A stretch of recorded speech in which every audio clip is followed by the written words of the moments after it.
Good morning everyone. आज है Thursday और अभी टाइम हुआ है 10:10। तो बस अभी मैं फ्री हुई थी थोड़ी देर पहले ही और सोचा कि अभी आप लोगों से बातें करना शुरू करती हूँ। तो सबसे पहले तो थैंक यू आप लोगों को, क्योंकि आप लोगों ने अनवित के लिए बहुत सारी ब्लेसिंग्स भेजी।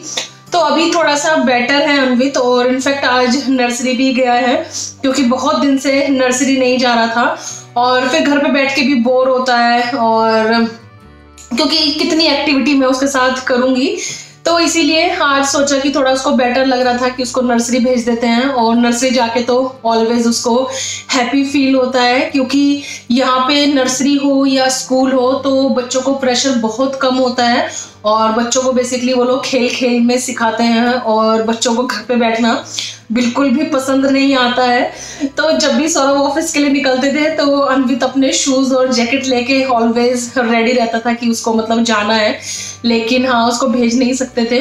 काफी उसको कोल्ड और कफ हो गया था और रात को भी सो नहीं पा रहा था। तो बेसिकली जो पूरा वीक है हम लोगों का, उसकी तबीयत खराब हुई थी। फ्राइडे नाइट को इसको काफ़ी ज़्यादा मतलब तबीयत खराब होनी शुरू हो गई थी और आज थर्सडे है तो पूरा ऑलमोस्ट 1 वीक होने वाला है। तो पूरा ये वीक हम लोगों का इस बार ऐसा ही गया, क्योंकि बच्चे की तबीयत खराब होती है तो पेरेंट्स तो ऑलवेज मतलब परेशान होते ही हैं, क्योंकि रात में सो भी नहीं पाता और फिर कितनी प्रॉब्लम होती है, क्रैंकी भी होता है, ढंग से कुछ खा नहीं रहा। मतलब कितना कुछ उसको ट्राई कर रही हूँ खिलाने का, रोटी सब्जी तो उसका बिल्कुल खाने का मन नहीं है, क्योंकि मतलब मुझे ऐसा लगता है कि हमारे साथ भी ऐसा होता है। जब मुझे कोल्ड होता है तो मैं भी रोटी सब्जी बिल्कुल नहीं खाती, मन करता है कि कुछ सूपी सूपी पीऊँ, जैसे दाल या फिर सूप या कुछ भी ऐसा। तो शायद उसके साथ भी वैसा ही हो रहा है। तो खाने में आजकल वैसे वो ज़्यादा नखरे नहीं करता है, मतलब मैं जो भी उसको खिलाती हूँ तो फिर भी थोड़ा बहुत खा लेता है, लेकिन अभी लास्ट वीक से तो मतलब बहुत ज़्यादा वो परेशान है।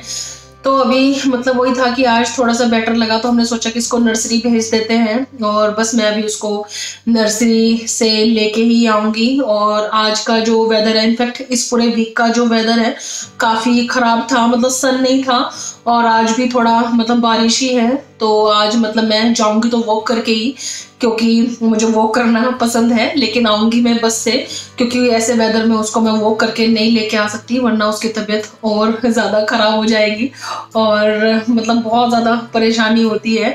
तो आप अपने बच्चों को जब कोल्ड होता है या कफ होता है तो आप क्या देते हैं खाने के लिए, तो मुझे ज़रूर बताना ताकि मुझे भी ऑप्शंस पता चले, क्योंकि मैं जो डेली में खाना बनाती हूँ वो तो मैं अनवित को दे देती हूँ, लेकिन इस पीरियड में जब तबीयत खराब होती है तो सूप भी कब तक पिएगा और खिचड़ी भी मतलब मैं बना के देती हूँ। लेकिन अगर आपके पास और कुछ ऑप्शंस हैं तो प्लीज़ मुझे ज़रूर बताना कि जो आपके बच्चे मतलब खाते हों इजीली और अच्छे से।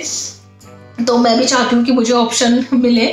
और लास्ट मतलब वीडियो में मैंने हलीरा की रेसिपी शेयर की थी तो आप सब लोगों को काफ़ी पसंद आई और मुझे एक न्यू नाम पता चला। मंजरी बोल रही थी कि गुजराती में इसको राब बोलते हैं, लेकिन मैंने मतलब नहीं सुना था। लेकिन जब मेरी डिलीवरी हुई थी तो मेरी मदर इन लॉ मेरे लिए बनाती थी तो उसको वो पाथ बोलती थी, लेकिन उसमें वो बहुत सारे ड्राई फ्रूट्स डालती थी और अदर चीज़ें और ऐड करती थी, जैसे वो खरबूजे की गिरी होती है और भी कई सारी चीज़ें वो लेके आई थी, क्योंकि पोस्ट डिलीवरी बोलते हैं कि ये सब चीज़ें बहुत हेल्दी रहती हैं और ये बात भी ट्रू है कि मिल्क प्रोडक्शन होता है। तो वैसे भी मुझे मतलब ब्रेस्ट फीडिंग में बहुत ज़्यादा प्रॉब्लम थी और मैंने यहाँ पे क्लासेस भी ली थी, क्योंकि मुझे ब्रेस्ट फीड नहीं आया था स्टार्टिंग में, तो उसकी भी एक अलग स्टोरी है।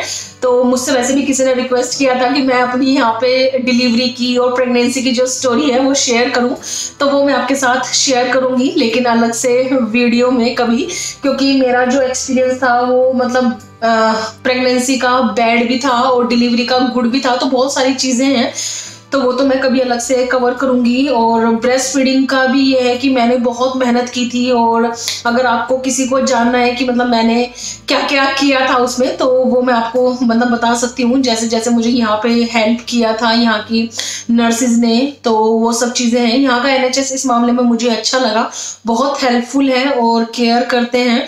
लेकिन हाँ, जब से मतलब तबीयत खराब होती है तो हम लोग इमीडिएट, जैसे मुझे सपोज आज फीवर है तो ऐसा नहीं कि मैं आज के आज ही जीपी चले जाऊंगी। तो वो बोलते हैं कि एटलीस्ट 1 या 2 दिन रुको, क्योंकि एक तो आपकी बॉडी की जो इम्यूनिटी है वो उस चीज को मतलब ठीक करेगी, और अगर मतलब तुरंत यहाँ पे बिल्कुल भी मेडिसिन नहीं मिलती है, तो एटलीस्ट 3rd डे या 4th डे अगर ऐसा लगता है तो तब जाके मतलब वो मेडिसिन देते हैं। तो इसीलिए 1st और 2nd डे तो मतलब जीपी जाना बेकार ही है, क्योंकि वो बोल देते हैं कि ऐसे ही ठीक हो जाएगा। तो कभी कभी ऐसा लगता है कि मतलब मुझे कभी कभी वो चीजें बेकार भी लगती है, क्योंकि मेरा तो टाइप ये था कि मेरी अगर जरा सी भी तबीयत खराब होती थी तो मैं तो मतलब एकदम से डाउन हो जाती थी कि पापा मेरी तबीयत खराब हो रही है, तो पापा बोलते थे कि चल मेरे साथ चल, दवाई दिलवा के लेके आता हूँ। तो वो जो पैम्पर्ड वाली आदत थी ना, तो अब जाके तो वो खैर खत्म हो गई है, क्योंकि वो पैम्पर्ड करने वाला कोई रहा नहीं। लेकिन हाँ, पहले ऐसा था कि अगर तबीयत खराब हो जाती तो पापा तुरंत दवाई दिलवा के लेके आते थे, और ऐसा लगता था कि मतलब तबीयत ठीक हो गई। तो इंडिया में तो दवाई वैसे भी इजीली मिल जाती है कि अगर आप डॉक्टर के पास जाओगे तो आप मतलब मस्ट है कि आप दवाई लेके घर वापस ही आओगे, लेकिन यहाँ पे बिल्कुल भी ऐसा नहीं है। तो जैसे अगर हम लोगों को फीवर आता है, कुछ आता है, तो पहले हम लोग पैरासीटामोल ही लेते हैं, तो डॉक्टर को वही जाके बताते हैं कि पैरासीटामोल लिया। और ये भी है कि 2 या 3 दिन में मतलब फीवर ठीक हो जाता है। नहीं अगर होता है तो फिर डॉक्टर ब्लड टेस्ट वगैरह के लिए रिकमेंडेशन भी देते हैं, क्योंकि उनको लगता है कि हो सकता है कोई इन्फेक्शन ना लग गया हो। तो ये सब चीजें मतलब ऐसा है। तो हर जगह का वैसे तो अलग अलग ही रहता है। तो मुझे तो लेकिन वही आदत है कि मैं मतलब जाऊं और तुरंत मुझे दवाई मिल जाए। तो मुझे इस मामले में इंडिया बहुत मिस होता है, अपने डॉक्टर्स। और हमारे होम टाउन में एक डॉक्टर थे, पवन अंकल, मुझे करती भी उन्हीं की दवाई सूट थी। तो उनके पास ऐसा था कि अगर मुझे हाथ भी लगा दें तो मेरी सारी बीमारी छूमंतर हो जाती थी। तो बस वो सब बहुत कभी कभी मुझे मिस होता है, क्योंकि होम टाउन की मेरी बात ही अलग थी, तो बहुत ज़्यादा मिस होता है मुझे। तो बस मैं अभी अनमित को लेने के लिए निकलूंगी, क्योंकि अगर मैं इस टॉपिक में घुस गई ना तो फिर मैं किसी और ही मोड में चले जाऊंगी, और वहाँ की जो यादें हैं, वहाँ की जो बातें हैं वो एकदम अलग हैं। और मैंने इनफैक्ट वहाँ पे मतलब वीडियो भी शूट की थी, वो मैंने आज तक कभी पोस्ट नहीं की। मेरी फ्रेंड है तो वो मुझे बोलती है कि हमें देखना है और आप अपने होम टाउन का मतलब जो भी आपने शूट किया था वो शेयर करो। लेकिन मेरी हिम्मत नहीं होती कि मैं उसको एडिट करूं, क्योंकि उसमें मेरी इतनी सारी यादें हैं, बहुत सारी यादें हैं। मुझसे कई लोगों ने पूछा था जब मैं इंडिया गई थी, तो मैंने अपना मतलब व्लॉग शूट किया, तो उसके बाद मतलब कई क्वेश्चन आए मेरे पास कि आप अपने होम टाउन का व्लॉग कब डालोगे। तो मुझे लगा कि मैं मतलब डालूंगी, लेकिन वो मैं डाल नहीं पाई, पता नहीं क्यों। बट वो मेरा एडिट करने का मतलब हिम्मत नहीं होता है, पता नहीं वो हिम्मत कब आएगी, या फिर जब कभी मैं दोबारा होम टाउन जाऊंगी तो शायद तभी मैं आप लोगों को दिखाऊं। लेकिन अभी तो मतलब पता नहीं मतलब क्या है, लेकिन हाँ बहुत अच्छी मेमोरीज है। तो बस मैं वही बोल रही थी कि अभी अनमित को लेने के लिए मैं निकलूंगी, और आके फिर उसके लिए कुछ मतलब बनाऊंगी भी। तो इस वीक बेसिकली कुछ वेजिटेबल्स भी नहीं आई, क्योंकि सैटरडे संडे हम लोग घर पे ही थे अनमित की तबीयत खराब की वजह से। और संडे को हमारे यहाँ पे हमारे एक फ्रेंड भी आ गए थे, तो हम लोगों ने साथ बैठ के ऐसे थोड़ा मूवी देखी और बहुत सारी बातें हुई, तो हम लोग कहीं जा ही नहीं पाए। तो इस हफ्ते तो पूरा जो मैंने कुक किया है तो वो बेसिकली जो भी घर पे अवेलेबल था उसी के हिसाब से कुक किया है। कोई मील प्लानिंग नहीं थी, कुछ नहीं था। तो बस अगर मील प्लानिंग ना करो तो यही सोचना पड़ता है कि आज शाम को क्या कुक होगा, आज मैं क्या बनाऊंगी। तो बस ऐसे ही मतलब सब चल रहा था इस हफ्ते। लेकिन इस वीकेंड जाएंगे ग्रोसरी करने के लिए, क्योंकि सब कुछ खत्म है वेजिटेबल्स। क्योंकि मैं जो ग्रोसरी है जैसे दाल वगैरह ये सब है तो मंथली करती हूँ, और हम 2 लोगों में मतलब 1-1 किलो दाल भी बहुत होती है। तो ऐसा नहीं है कि हम लोग जो दाल वगैरह है वो सब वीकली लेके आते हैं, तो वो सब चीज़ें तो मंथली आती हैं। और सपोज कोई बीच में ख़त्म हो गई तो मॉर्सन्स वगैरह से मतलब मिल जाती है। और 15 डेज में इंडियन स्टोर जाते हैं वहाँ से मतलब वेजिटेबल्स लेने के लिए। तो ऐसा ही रहता है मेरा कि एक हफ्ते में इंडियन वेजिटेबल बनाती हूँ, एक हफ्ते में जो यहाँ की इंग्लिश वेजिटेबल्स वगैरह हैं वो सब कुक करती हूँ, क्योंकि इंडियन वेजिटेबल भी लौकी तोरी खा खा के बोर होता है। तो इसलिए एक वीक ये और एक वीक ऐसे यहाँ की जो वेजिटेबल्स रहती हैं तो वो मैं कुक करती हूँ। तो इस वीकेंड वो भी सब करने के लिए जाएंगे। और बस अभी मैं निकलूंगी नर्सरी के लिए, और थोड़ा बहुत आपको भी दिखा दूंगी यहाँ के मौसम के नज़ारे, क्योंकि बातें करने लगूंगी तो फिर बातें ही चलते रहेंगी।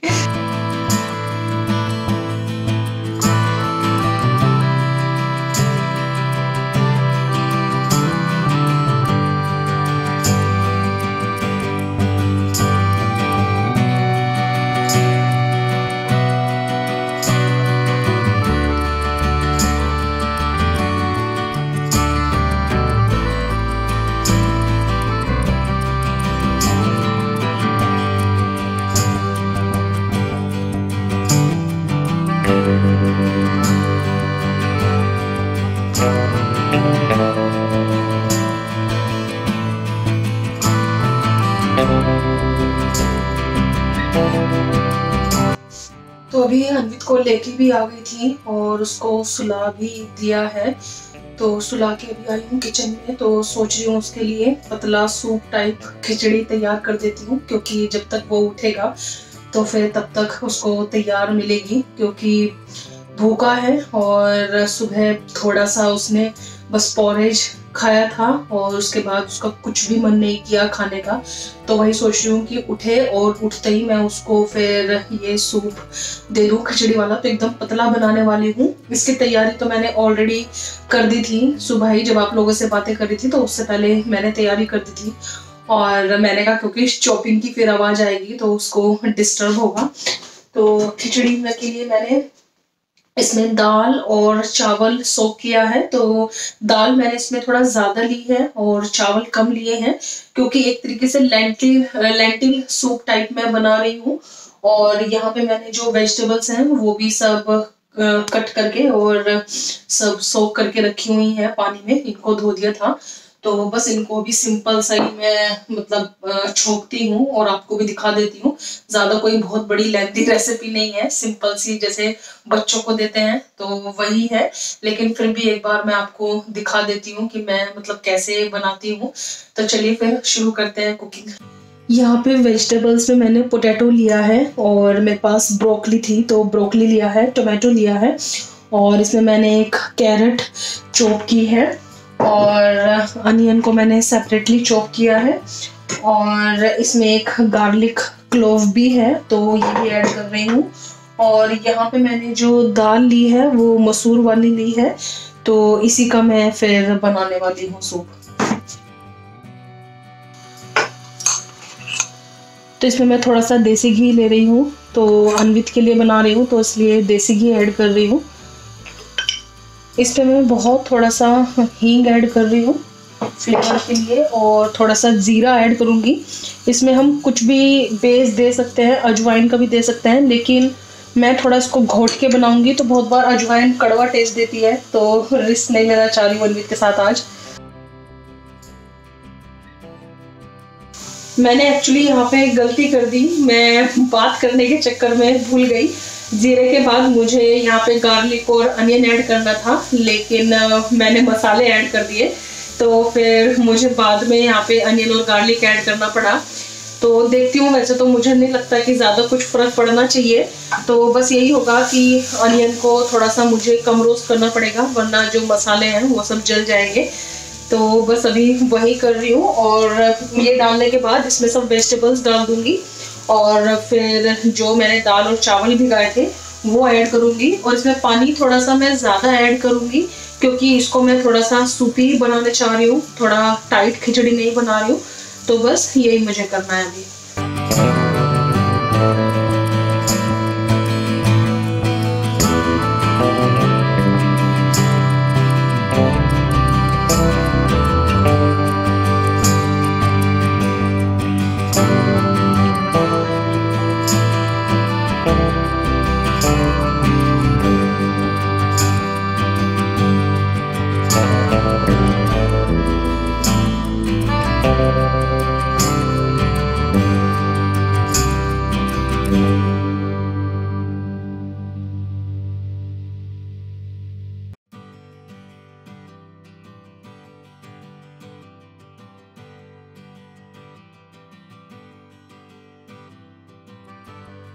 इधर आओ, जल्दी आओ, देखो मम्मा ने कितना टेस्टी बनाया है। जल्दी आओ, कम फास्ट, कम फास्ट। ये लो, देखो, रेडी स्टेडी गो। जल्दी आओ, ब्लॉग्स भी बनाएंगे और अपनी गरम गरम खिचड़ी भी खाएंगे। क्या हुआ? आओ ना, कम फास्ट। कार देंगे, पहले इधर आओ, पहले खिचड़ी फिर कार। नो खिचड़ी नो कार।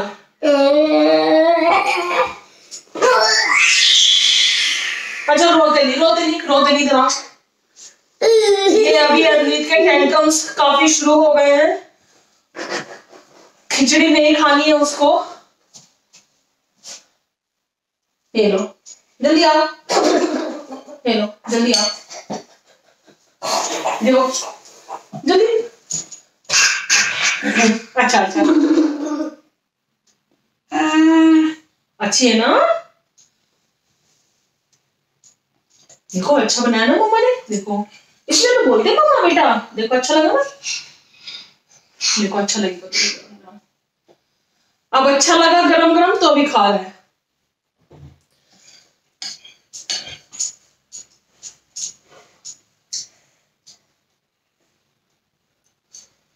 तो बस मैं इसको खिलाती हूँ खाना और अपने आज के ब्लॉग का यहीं पर ही करूंगी एंड। अगर आपको पसंद आए तो प्लीज एक लाइक जरूर कर देना, और अगर आप मुझे फर्स्ट टाइम देख रहे हैं तो आपसे मेरा रिक्वेस्ट है कि प्लीज प्लीज आप मेरे चैनल को सब्सक्राइब करें और नोटिफिकेशन बेल को हिट करना बिल्कुल ना भूलें। तो फ्रेंड जल्दी मिलते हैं एक न्यू वीडियो के साथ, तब तक के लिए बाय बाय। Bye bye.